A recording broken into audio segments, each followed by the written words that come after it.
like 2 days after the Windows 8 was started. Even that, I just can't get into my head. And so in some ways, a lot of things very particular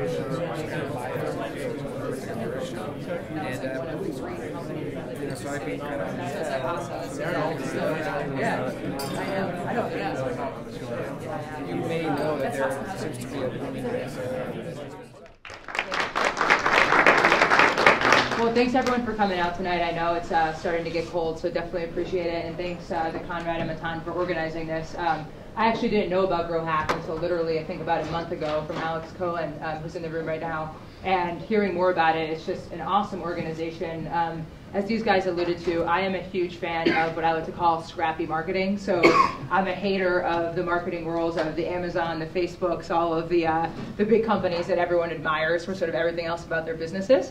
So you'll hear me talking a lot about that stuff tonight. So why are we here tonight? Well, we're here to talk about growth hacking. One thing I was joking with these guys about, I think over email, was that I actually really hate the expression growth hacking because I don't know what it means. And I've been described as a growth hacker and I still don't really understand what it means.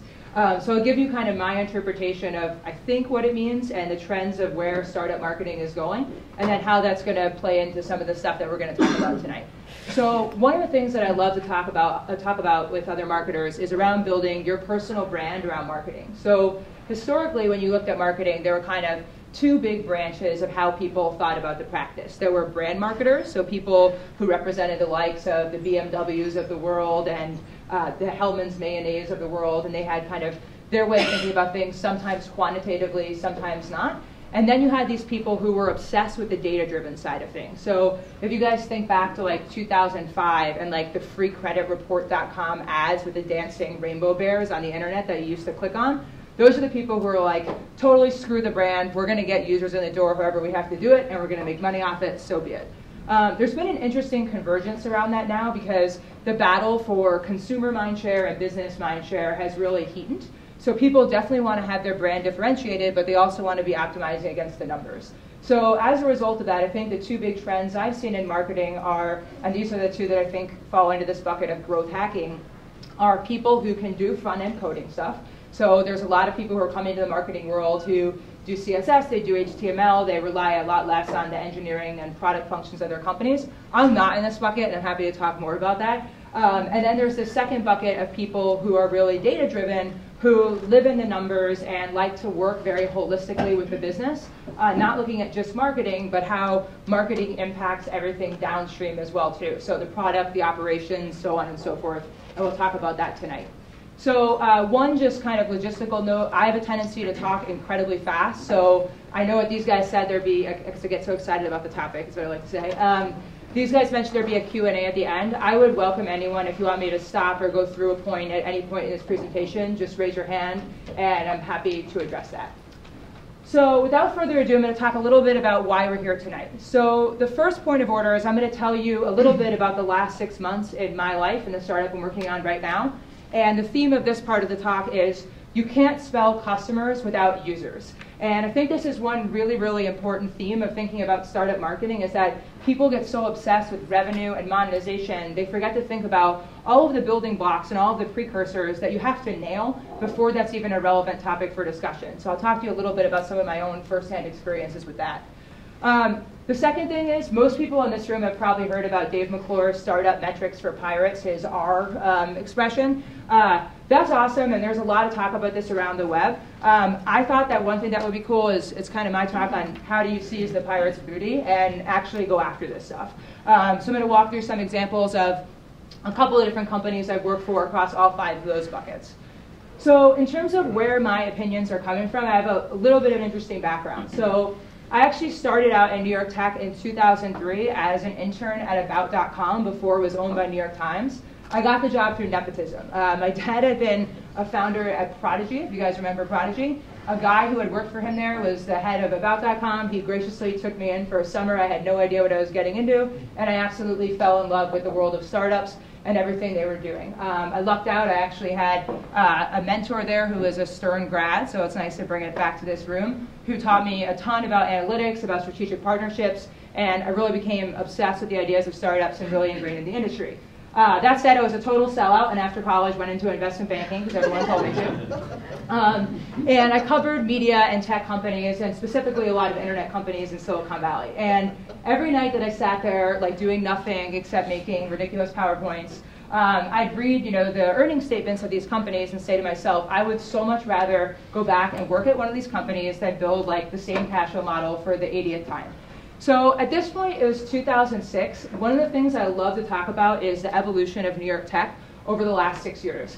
When I told Citigroup I was leaving to go to a startup, they literally looked at me like I was mentally ill. They're like, are you batshit crazy? It's a boom year on Wall Street. If you want to go work at a startup, move to Silicon Valley. Like, you're going to be like crawling back in 8 months for your job. So ended up at the Ladders, which at the time in 2006, there were pretty much 3 startup companies in New York, or Web 2.0-ish companies, that were young but had money to pay you. It was the Ladders, it was Meetup.com, and it was a company called Yodel, which is also, all 3 are still around. So when I went in there, I actually kind of had to bullshit my way into getting a job there. I had really no experience outside of being an intern at About.com, but I was sort of like, look, I do finance, and I'm an analyst, I'm pretty good at Excel. Just give me some numbers and I can help out with the business. So that's kind of what I did for the first 2 months, and then I realized that the co-founder there, who was like an amazing direct marketer, he had been very involved in getting like Sony BMG direct mail CDs back in the day out the door. I just kind of latched onto him and learned everything I knew through that.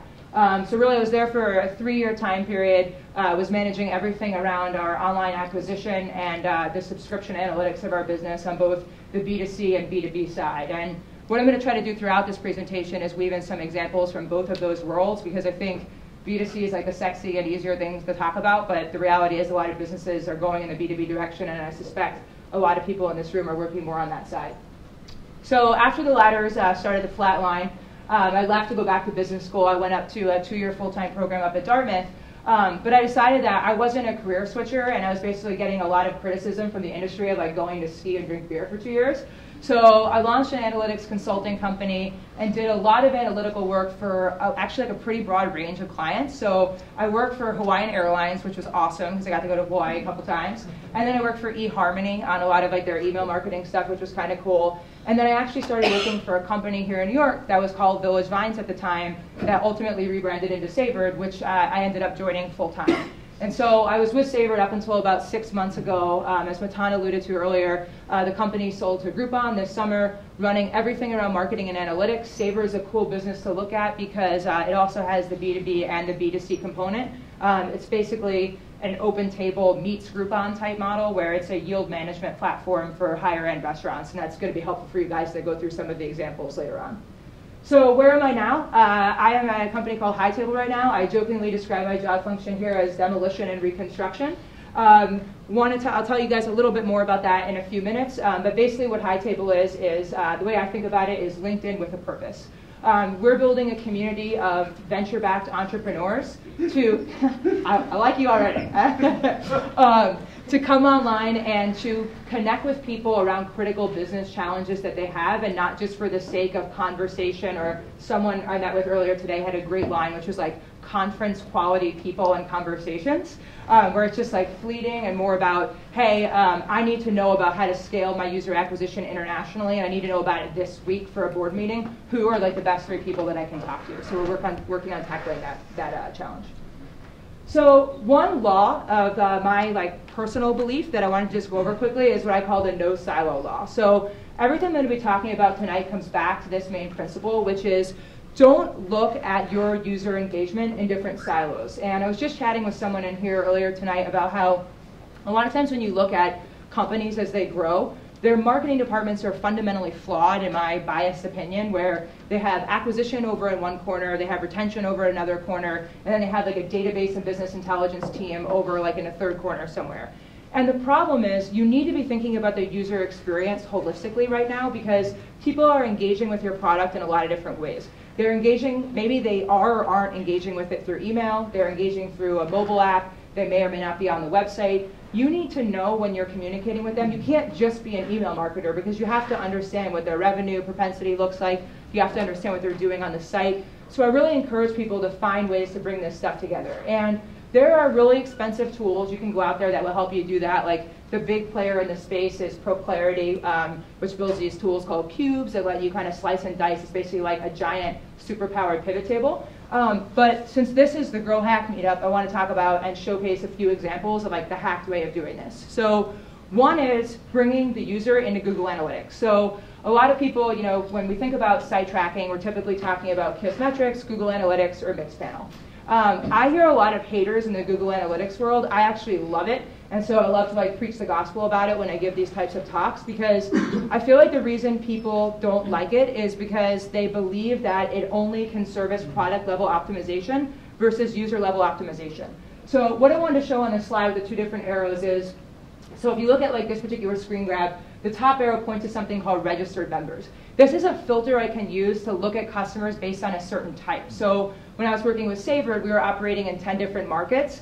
I may have had a label on here for a customer group that was like New York versus San Francisco. I can kind of break it down to that level.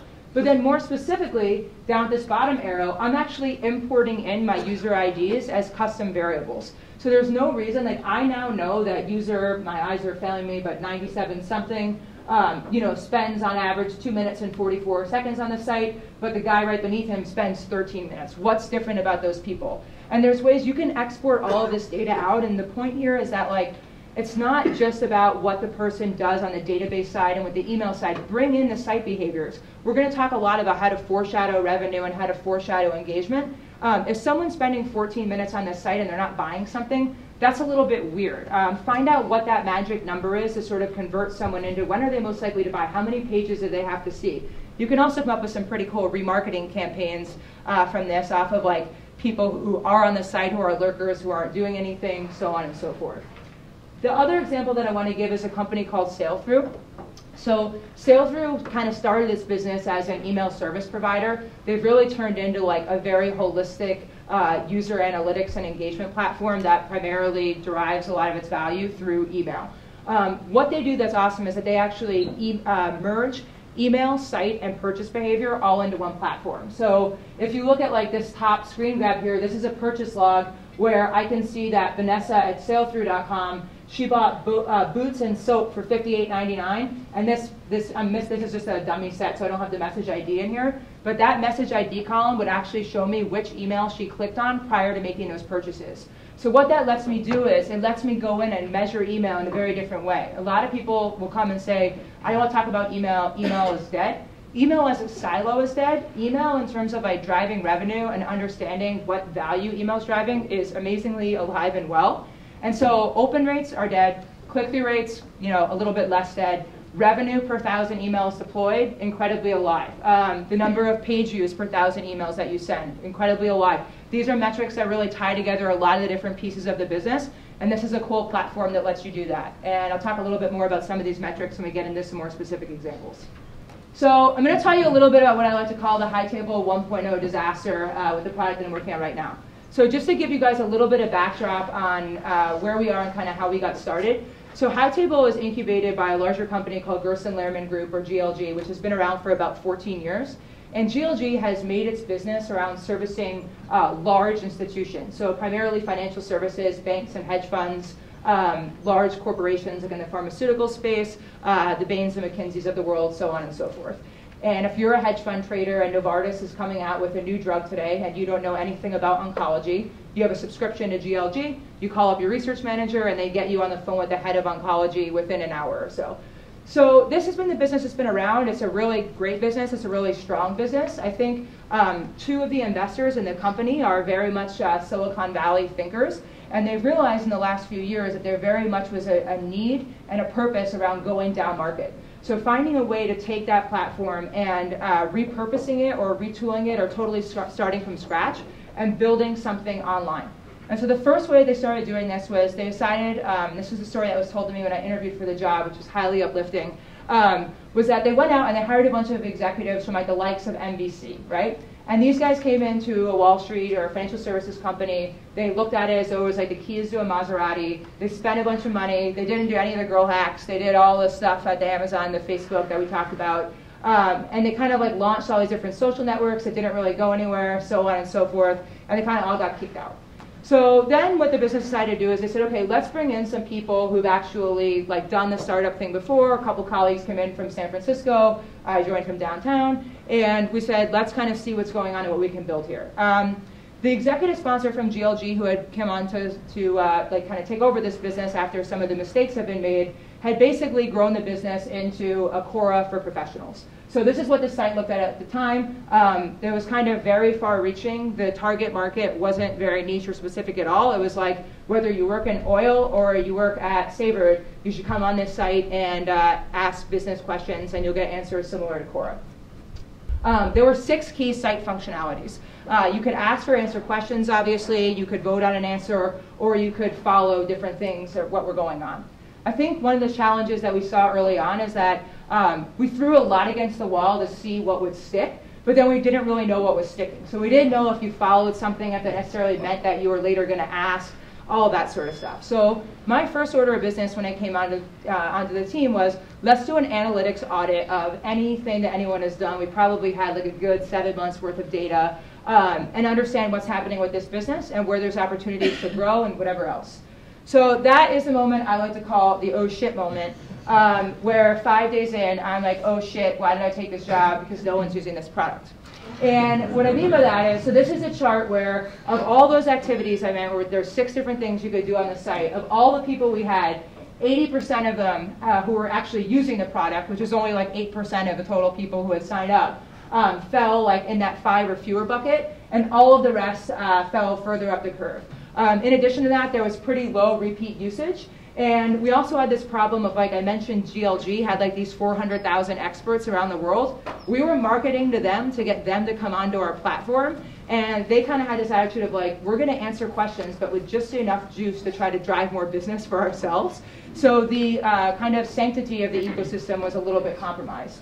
The other thing that we were seeing is, of all of the activation that we saw, 85% of it was happening on people's first day as a member. So if we didn't get you to do something on that first day, there was a very, very low chance that we were ever going to get you to do something again on the product. So the first point of order was, let's tackle this puzzle and try to understand a little bit more about what's going on here, and are there some pockets that we can work with.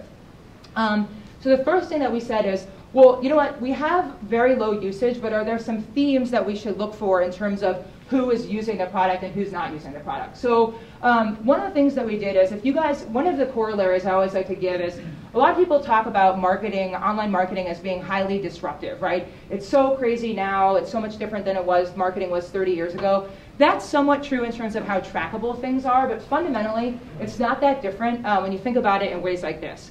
People talk about email marketing and segmenting. LL Bean has been segmenting their catalogs probably for 40 plus years. People talk about promotions and targeted promotions, things like that. Promotion moves product. It does over email. It does over circulars. Sodas that's on sale at Duane Reade sells sooner than the soda that's full price. That's all the same. This kind of stuff that I'm going to talk about in a minute is the same thing where, like, if people in the room remember direct mail, like if you wanted to send mail to your customers and you didn't have an address for them, there were a bunch of like sketchy list brokers who lived down in Florida who would loosely try to match up their address or something about their first initial and send mail. There was maybe like a 70% hit rate. That's what happened. We try to do the same thing online, where we live in an economy of APIs, and it makes it really, really easy to get really robust pictures on people through a lot of different sources. So what we specifically did is, we went out and we used sources like LinkedIn and Demandbase and Crunchbase and AngelList, and we got as much information as we could on all these people who were on Hightable, whether they were using it or not. So we looked at how many years experience did they have? Did they have expertise tags around them? What industries were they coming from? Where were they located? How much funding did their companies have? What could we distill around what was working? And what we actually discovered from that exercise was that on the aggregate, yeah, engagement didn't look that great, but there were actually 2 buckets where it was really, really strong. And those 2 buckets were in the investor community, and they were in the startup operator community. So entrepreneurs and people who were leaders at startups. It makes sense. These people both tend to be high adopters and early adopters of new products. But we definitely saw some nice things there. So the next thing we said is, okay, let's continue thinking about the business, but let's see if we can identify what pieces of the site are really, really working well for us. So what site components actually drive usage? The easiest low-hanging fruit exercise that any business can go through is to look at a click map of any of your pages and see like what people are actually clicking on. Like a lot of websites have a lot of bells and whistles, but if they went in and they actually looked at like where the mouse is falling, they see that a lot of it is probably superfluous and actually just distracting from the principal call to action of the website. So that's something we went through. We ended up like cleaning up the site quite a bit and taking out a lot of like the graphical design treatment that was on there.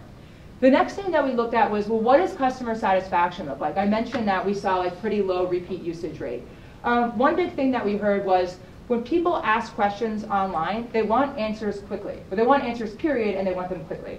And so the first challenge we had is that, you know, we reached a point where we actually had 90,000 people on this product, but it was such a heterogeneous group of people that it was very, very hard to tease out answers for specific people that were there. So if you were asking a question about startup marketing, there's a chance that the guy who sees it, you know, maybe the oil and gas guy in Russia, he's not going to answer it, and then he has a bad user experience because it's not relevant content. You have a bad one because you don't get an answer, so on and so forth. So we had to start thinking about, well, what can we do to the ecosystem and the community to try to improve customer service?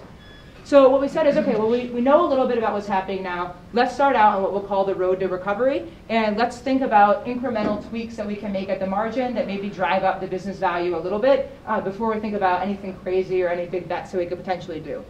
So the first thing is I mentioned that we had like these 6 site activities that were happening. Well, we realized that like people following or whatever else, it really wasn't that conducive to anything. We could push them content through email if they were following something, but like at the end of the day, we wanted people to ask questions, we wanted them to answer questions, and it was a distraction. So the first thing we did is we prioritized user education. We told users what we wanted them to do. We did simple things like putting on overlays around like, with these 3 steps, this is what we want you to do with our product. Think about High Table as these 3 calls to action. It's a really bad thing when you go out and you start talking to your customers and you ask them what they do on your website and they can't tell you. You want to reiterate that to them and make it so that it's very top of mind with them. And overlays are actually a great way to do this because they can click out of them easily, whatever else.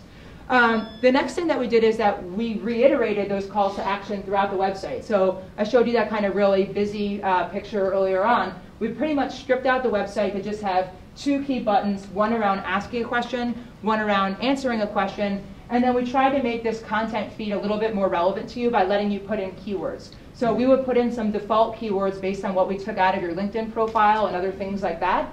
And then we tried to have like a more curated content experience that was going to be compelling to you to hopefully get you to engage that much sooner.